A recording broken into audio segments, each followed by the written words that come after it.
Hello guys and welcome to Wine and World. My name is Andreas Somler at Wine and World, and today we're going to taste sparkling wine. We're going to taste a champagne from France. We're going to taste a traditionally made sparkling wine from Italy, and we're going to taste a traditionally made sparkling wine from Spain, Cava, and we are going to taste a Prosecco not made by the traditional method. What is the traditional method? The traditional method is that you have a white wine, a base wine as we call it, and when that wine is fermented through, has the alcohol, has everything, it's good to go, then you start a second fermentation by adding sugar and yeast into the bottle and then corking the bottle and letting that yeast, the the sugar, it creates more alcohol, and as a byproduct of that process it also creates the bubbles, which are then trapped in the bottle. It's a very old method of doing this. New ones are being made, but this is the traditional method of doing it. If you are not developing these wines in the traditional method, then you might do this second fermentation in a steel tank and then pump it over into the bottle under pressure. That is what is done with the Prosecco. And for the wines known as frizzante or spumante, they actually just pump CO2 into the bottle after it's made. I think they do the same with Coca-Cola. That's the frizzante, spumante. So today we are going to taste three traditionals from three different countries and then a Prosecco. So let's get started. First off, Badena, very famous Prosecco here in Norway, sells thousands of bottles.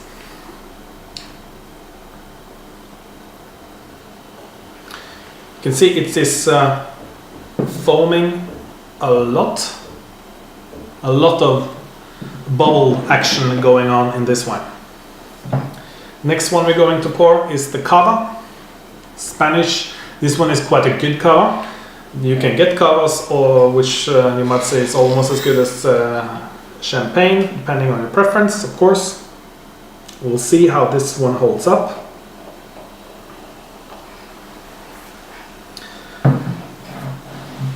Bubbles dissipate. You can see the Prosecco has like a layer of bubbles on it. Well, the Cava now is completely clear, so it is the bubbles in wine not made in the traditional way is a lot bigger. So this is the Italian wine. It is Pinot, Noir and Chardonnay grapes, the same as with champagne. And it is made in the traditional champagne method, but they're not allowed to call it champagne because it's not from Champagne. Whoa, that was a lot of bubbles. They tricked me. And finally, we have a champagne. This champagne is made by the vocalist in a Norwegian black metal band called Satyricon, Von Graven. He also makes Rieslings and red wines, and he does this with several different cooperations with wine producers. And this champagne here, this one is real value for money. He's not paid me to say any of this, he doesn't know me, although I am a fan. Also a lot of bubbles, but this one is, I tasted it before, this one is really good. So when assessing these sparkling wines, we assess the balance, the complexity, we assess the concentration and the texture of the bubbles. So let's start out with the Prosecco. One thing that you should clearly see, like golden, not golden at all. The Prosecco hasn't been stored in any form of oak. It is not made in the traditional way with the second fermentation. It is also made from, of course, different grapes. That is also a big thing. white grapes, the Glera grape, is used to make Prosecco. Up until 2009, they called the grape also Prosecco, but then there were some, like this wine here is a DOCG wine. It is a Denominazione Originale Controllata e Garantita. Excuse my Italian, but it just says that this wine is guaranteed to be made in this area according to the rules that are set to make this wine. There's same in France, the AOC, Appellation Originale Contrôlée. Also, kind of they have rules in this area. If you're going to call it this and this, then you have to follow certain rules. And not every wine followed those rules, and then it couldn't be called Prosecco. So then only the ones that follow the rules are called Prosecco. It's made with the Glera grape, and if you're making wines that are not DOCG or similar, then you will not be allowed to call it Prosecco. The Spanish wine, we can take everyone while we're at it. The grapes are Sarello, Macabeo and Parellada, and these are the traditional 3 grapes that go into making Cava. In France, you have Blanc de Blanc champagne, which is a champagne that is purely made from Chardonnay grapes, which are white. You have Blanc de Noir champagne, which is champagne made from red grapes, the Pinot Noir grape. But they squeeze out the grape since the color is in the skin of the grape. So they press out the juice of the grape and then ferment it. So none of the color of the skin will be included in the wine. So it will not be a red wine. But if they did ferment it with the skin, it would be a red or orange type wine. This one is a mix of Chardonnay, Pinot Noir and Pinot Meunier, which is the 3 classic champagne grapes. This Italian one is only Chardonnay and Pinot Noir, predominantly Pinot Noir. The same with the Von Graven champagne, is also predominantly Pinot Noir. Alright, let's go. Prosecco. First off, the wine is clear, quite big bubbles, very translucent type white. It's like a white wine. These are golden. This one is white with a slight golden greenish tint. Holding it over a white paper here. Let's taste it, or let's smell it first. Sorry, getting ahead of myself here. Quite easy on the nose. It smells like apples and pears. Not much else. It's fresh apples and pears.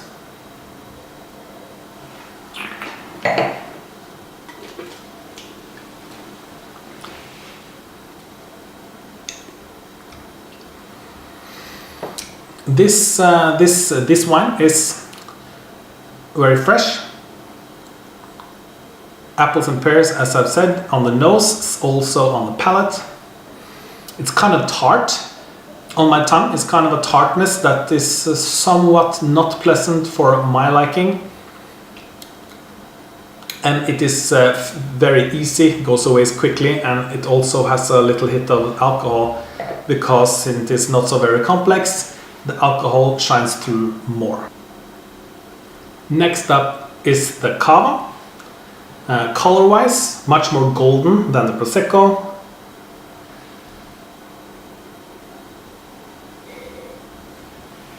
On the smell, it is more in the direction of dried fruits than the fresh apples and pears, as the Prosecco was. There's also a little nutty element there, whether you call it hazelnuts or almonds or walnuts, but there's some nutty, buttery element. This will come from the fermentation of this wine. Let's taste.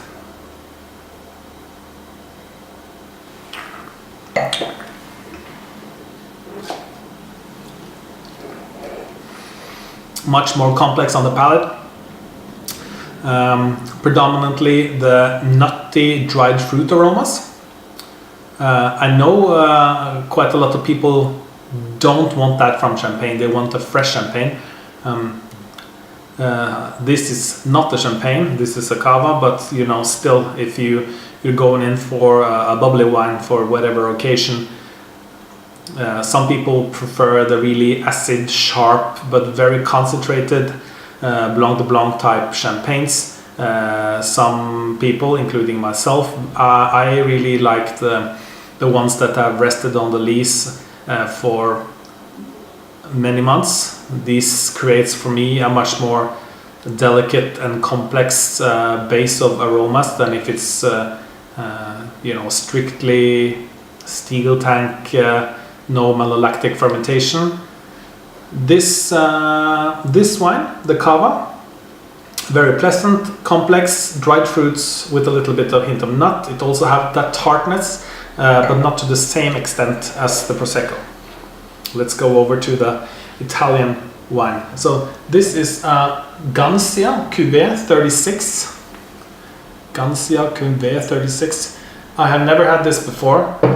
I had Franciacortas before, which are also Italian sparkling wines made in the traditional method, and I'm quite a fan of some of those.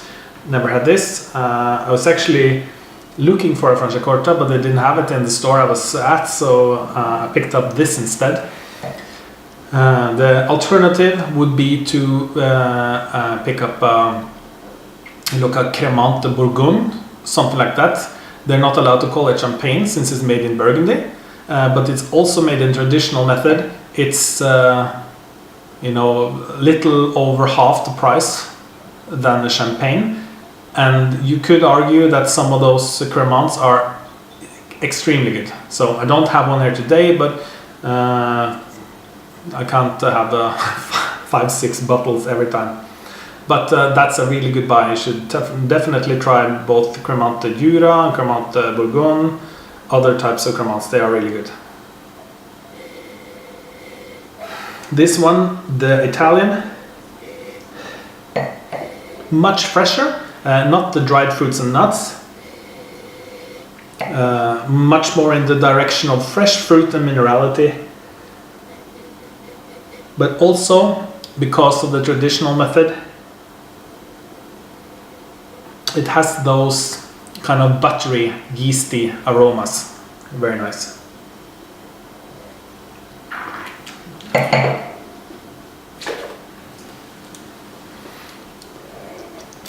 Bubbles are very delicate on the palate. Very fresh wine. Higher acidity than the Cava.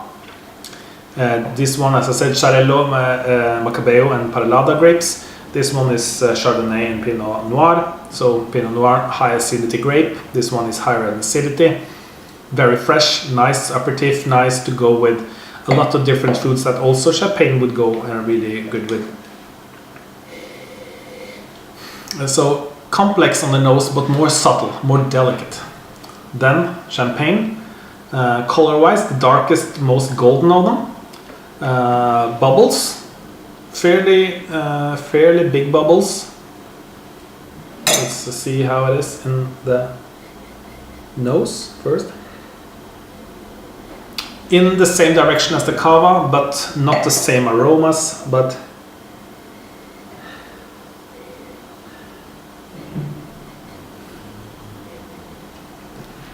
the Cava smells quite like strongly. Very aromatic.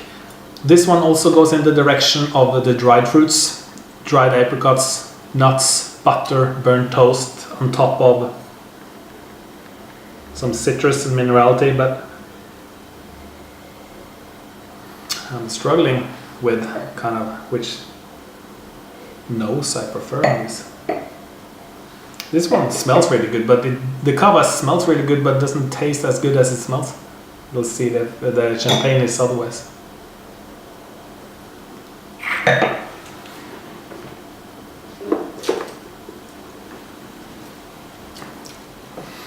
High acidity, good balance, good structure. The bubbles are very nice on the palate. The taste lingers for a long time. Dried fruit, lemons. I was almost going to say like orange zest, but if it is, then it's super subtle. The citrus aroma is not just kind of citrus lemons. It's more complex. It's kind of a bundle of citrus fruits together. So it's complex. It's nice.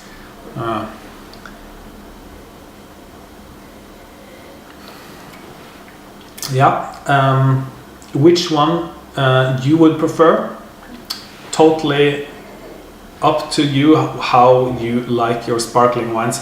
Out of these, I would say that the Champagne and the Italian Cuvée 36, they are the ones that drink the best, most pleasant in the mouth, both in the texture of the bubbles as well as the structure of the wine, the complexity of the whole flavor profile. This one, the Cava, smells fantastic, but has this kind of bitter tartness it leaves behind. And the Prosecco is just super simple. Smells apples and pears, vanishes instantly, leaves you with a nice tartness, not nice, but with a tartness on your palate. So, when it comes to bubbles, whatever your preference, go with it. When you're talking about value for money, this Italian one, really nice. Italian Franciacortas, very good value. All the Cremonts, very good value. Cavas, they are made, they come in a wide range. Some are like almost or as good as champagnes. You know, some would say they're better. It all depends on who you're talking to. But you know, Proseccos, they are definitely in a different league. One step down or a couple of steps down. It's a totally different wine, different grape, made in a different way, tastes totally different. The Cava, different grape, different climate and soil and everything than France if you're comparing it to the Champagne, but still a very good and complex wine. The Italian one, this one here, very nice. You can't call it a Champagne since it's not from Champagne, but besides that, I mean, it's a super wine.